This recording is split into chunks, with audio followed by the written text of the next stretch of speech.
በእርግጠኝነት ይህን ቪዲዮ ካያችሁ በኋላ ተፈላጊ ሰው ትሆናላችሁ። ተፈላጊነት ደግሞ የሰው ልጆች ሁሉ ትልቁ መሻት ነው።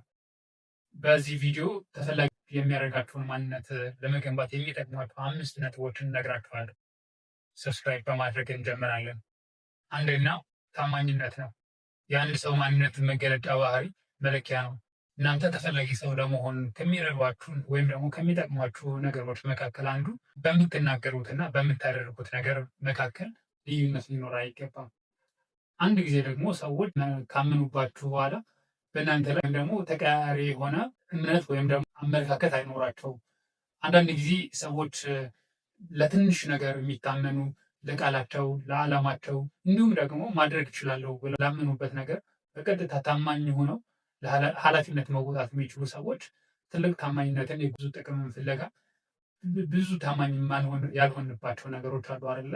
በስራ ቦታ፣ በንግድ ቦታ፣ በጎረቤት፣ የተለያዩ ቦታዎች፣ በትዳራችን፣ በተለያዩ ነገሮች ላይ ታማኝ መሆን ትልቅ ቁርጠኝነት ይሄ ባህሪ ወይም ደግሞ ይሄ ማንነት ለመገንባት በእርግጥ እነዛ ሰዎች ቀላል መስዋዕት የከፈሉ አይመስለኝም እና በጣም ታማኝ ሆኖ መገኘት ለትልቅ ዓላማም ለመሾም ትልቁ እንደ መስፈርትም ሊወሰድ ይችላል አይደለ? በእርግጥ እውነት እየተሸረሸረች ነው።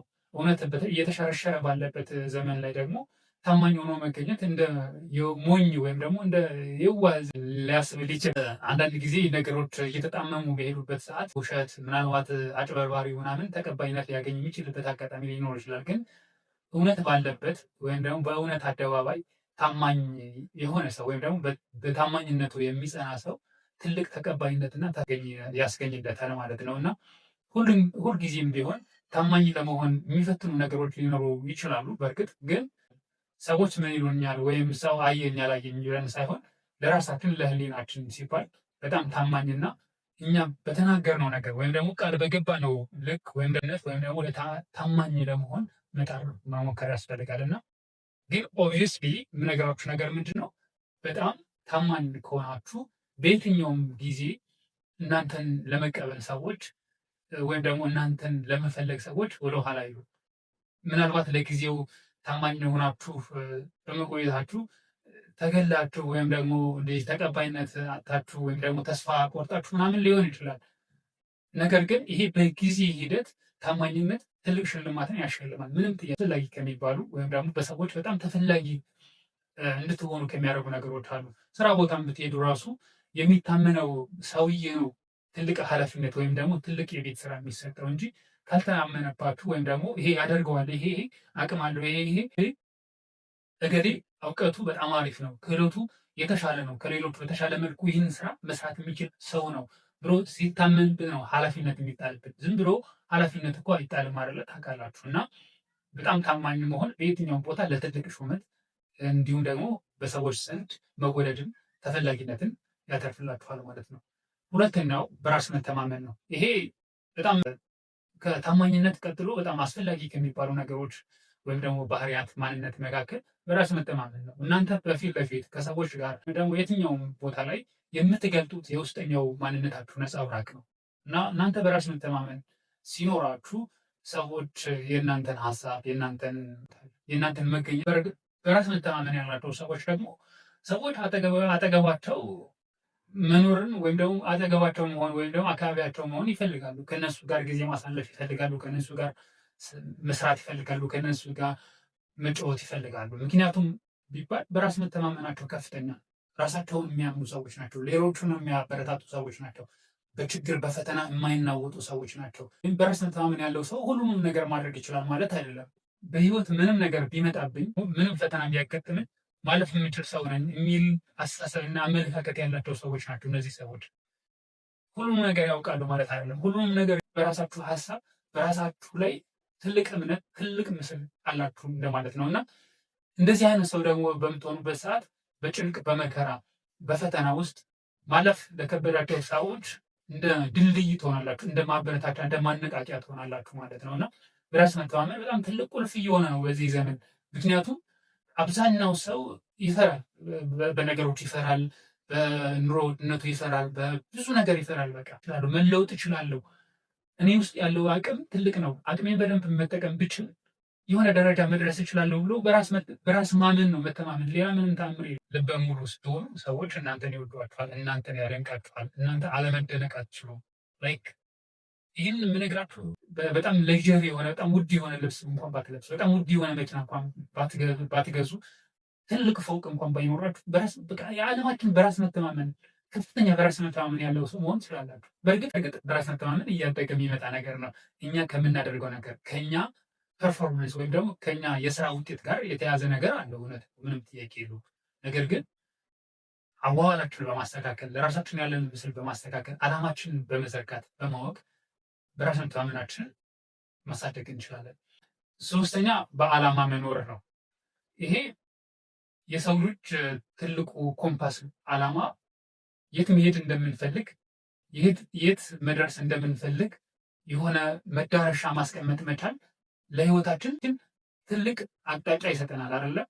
የት መድረስ እንደምንፈልግ ማስቀመጥ ከቻልን ምን ማድረግ እንዳለብን ደግሞ በዛ ልክ እናውቃለን ማለት ነው። በጣም ፈታኝ እንኳን ቢሆን እየወደቅን እየተነሳን እየተማርን እየጠየቅን ከሰዎች ተሞክሮ እየወሰድን የሆነ ቦታ መድረስ የምንችልበትና አጋጣሚ ወይም ደግሞ እድል እንፈጥራለን ማለት ነው። እና እናንተ ግብ ሲኖራችሁ ትልቅ ዓላማ ሲኖራችሁ ጊዜያችሁን፣ ትኩረታችሁን እንዲሁም ደግሞ የማይረባ ወይም ደግሞ አልባሌ የሆነ ቦታ አታሳልፉም አይደለ? የምትናገሩትም ነገር፣ የምታነቡት ነገር፣ የምታዩት ነገር፣ የምትሰሙት ነገር ሁሉ ለዓላማችሁ የሚረዳችሁ ወይም ደግሞ ዓላማችሁ ጋር እንድትደርሱ የሚያደርጋችሁ ነገሮች ናቸው። እናንተ ደግሞ በጣም ጥሩ ነገር ከማይረባ ወሬ ከአልባሌ ሀሜትና ራሳችሁን ስታርቁ ሰዎች ወደ እናንተ መምጣት ይጀምራሉ። ምክንያቱም ዓላማ አላችኋ። ምክንያቱም መድረስ የምትፈልጉት የሆነ ቦታ አለ፣ ዓላማ አላችሁ። ስለዚህ ዓላማ ሲኖራችሁ ደግሞ በዓላማ መኖር ያለበት ፍጥረት ቢኖር የሰው ልጅ ብቻ ነው በዓላማ የሚኖሩ። ሌላው እንግዲህ በእርግጥ እንስሳውም የራሱ ዓላማ ሊኖረው ይችላል። ግን እኛም እንዴት ነው አሳቢ ፍጡር እንደመሆናችን መጠን ወይም ደግሞ ለታላቅነት የተፈጠርን ሰዎች እንደመሆናችን መጠን የሆነ የራሳችን እዚህ መድረስ አለብኝ ይህንን ማከናወን አለብኝ ብለን የምናስቀምጠው እና ራሳችንን ለዛ ነገር መስዋዕት የምናደርግበት ትልቅ ዓላማ ያለው ዓላማው ቢሳካ የሚጠቀሙ እሱ ብቻ አይደለም አይደለ? ሌሎች ሰዎችም በአካባቢ ያሉ ሰዎችም ይጠቀማሉ። ስለዚህ እናንተ ትልቅ ዓላማ እያስቀመጣችሁ በሄዳችሁ ቁጥር ሰዎች የእናንተን ተሞክሮ ማየት ይፈልጋሉ፣ የእናንተን አርአያ መውሰድ ይፈልጋሉ፣ የእናንተን ማንነት መጋራት ይፈልጋሉ፣ ከእናንተ ጋር ጊዜ ማሳለፍ ይፈልጋሉ። እና በጣም ተፈላጊ ከሚያደርጉ ነገሮች መካከል ደግሞ ትልቅ ግብ ማስቀመጥ፣ ለዛም ለግባችሁም መሰጠት ማለት ነው። አራተኛው አድማጭ መሆን ነው። ይሄ በጣም አስፈላጊ ከሚባሉ ባህሪያት ደግሞ ከሰዎች ጋር በሚኖረን ግንኙነት ወይም ደግሞ ከሰዎች ጋር ጊዜያችን በምናሳልፍበት ሰዓት ስነ ምግባር አለ አይደለ? እንዴት ነው? አንዱ ሰው ሲያወራ አንዱ ሰው ያዳምጣል፣ ሌላኛው ሲያወራ ደግሞ ይሄኛው ያዳምጣል ማለት ነው። በዚህ በጣም ብዙ ጊዜ ግን በምናይበት ሰዓት ማውራት እንፈልጋለን አይደለ? ሁሉም ማውራት ነው የሚፈልገው።